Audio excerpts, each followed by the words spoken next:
తాడేపల్లిగూడెంలో చంద్రబాబు, పవన్ కళ్యాణ్ వ్యక్తిగత విమర్శలు తప్ప మేము అధికారంలోకి ఏం మంచి పని చేశామో, ఎందుకు రావాలనుకుంటున్నామో, ప్రజల మద్దతు మాకు కావాలి అని ఎక్కడా వాళ్ళు మాట్లాడలేదు.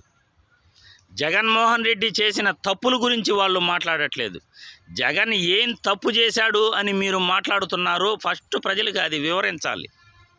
జగన్మోహన్ రెడ్డి కన్నా చంద్రబాబు గతంలో ఏం మంచి చేశాడో దాని గురించి చెప్పి అధికారం మాకు ఇవ్వండి అని అడగాలి.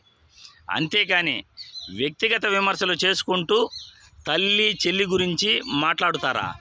ఇంతకన్నా నీచం ఇంకోటి ఏమైనా ఉందా? ఏమయ్యా పవన్ కళ్యాణ్, మీ తల్లి చెల్లి అక్క మీ ఇంట్లో ఉన్నారా, లేకపోతే వాళ్ళు ఎక్కడున్నారో నువ్వు చెప్పగలవా? మీ తల్లిని చెల్లిని అక్కను నువ్వు చూసుకుంటున్నావా?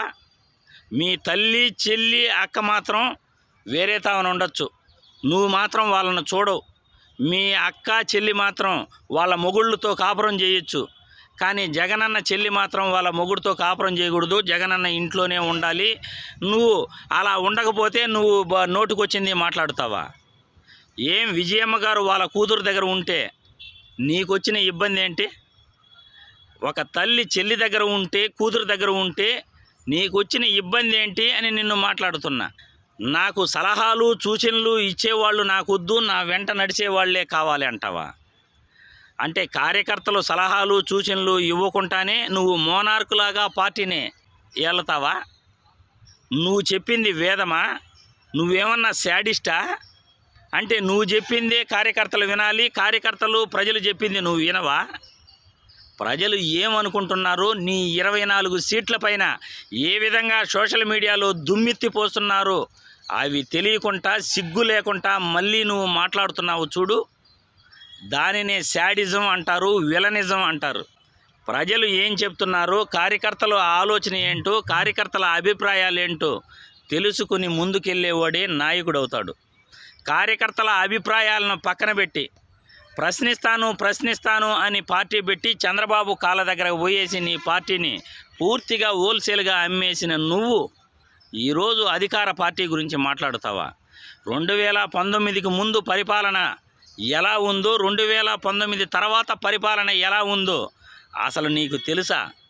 2019కి ముందు మద్యాన్ని ఎలా ఏరులై పారించేవారో, ఎన్ని బెల్ట్ షాపులు ఉండేటివో, విద్యా వ్యవస్థలో ఎన్ని లోపాలు ఉండేటివో, వైద్య సంస్థలు ఎలా ఉండేటివో, ప్రభుత్వ ఆసుపత్రులు, ప్రభుత్వ బడులు 2019కి ముందు ఎలా ఉండేటివి, ఇప్పుడు ఎలా ఉన్నాయో నీకు తెలుసా? కనీసం రాజకీయ అవగాహన లేదు.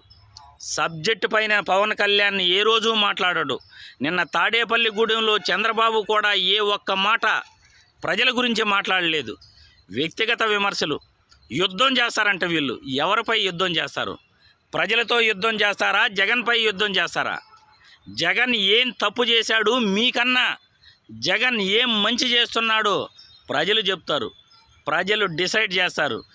ఎవరు ప్రజలకు కావాలో, అధికారాన్ని ప్రజలు ఎవరికి ఇవ్వాలో ప్రజలు నిర్ణయిస్తారు. మీరెవరో చెప్పడానికి. తల్లి చెల్లి గురించి మీరు మాట్లాడుతుంటే నవ్వు వస్తుంది. మీ తల్లిని చెల్లిని మీరు చూసుకోరు, కానీ పక్కోళ్ళ తల్లి చెల్లి గురించి మీకెందుకయ్యా? చంద్రబాబు నాయుడు తల్లికి తండ్రికి ఒక్కరోజు కూడా తిండి పెట్టలేదు. సొంత తమ్ముడిని గెంటేసిన వ్యక్తి చంద్రబాబు నాయుడు. పిల్లనిచ్చిన మామని వెన్నుపోటు పొడిచి పార్టీని లాక్కుని పిల్లనిచ్చిన మామపై చెప్పుల దండలు వేయించిన వ్యక్తి ఈ చంద్రబాబు నాయుడు. వైస్రాయ్ హోటల్లో తన కార్యకర్తల చేత, పార్టీ నాయకుల చేత ఎన్టీఆర్ గారిపై చెప్పులు విసిరించారు. ఆ రోజు ఏం మాట్లాడలేదు. ఎన్టీఆర్ గారిని ఎంతగా అవమానించి ఎన్టీఆర్ చావుకు కారణమైన వ్యక్తి చంద్రబాబు. ఈయన గారు మళ్ళీ జగన్మోహన్ రెడ్డి గురించి మాట్లాడుతారు. హోంమంత్రి మాధవ్ రెడ్డి ఎలా చనిపోయాడు అనేది ప్రజలందరికీ తెలుసు.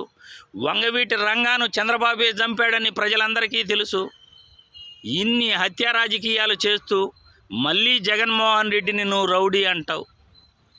నాటకాలు ఆడుతూ, వెన్నుపోట్లు పొడుస్తూ, ప్రజలకు ఏమీ చేయకుండా అమరావతి రాజధాని పేరు చెప్పి 33,000 ఎకరాలు బలవంతంగా రైతుల దగ్గర సేకరించి 5,000 ఎకరాలు నువ్వు నీ నాయకులు పంచుకున్నారు, దోచుకున్నారు.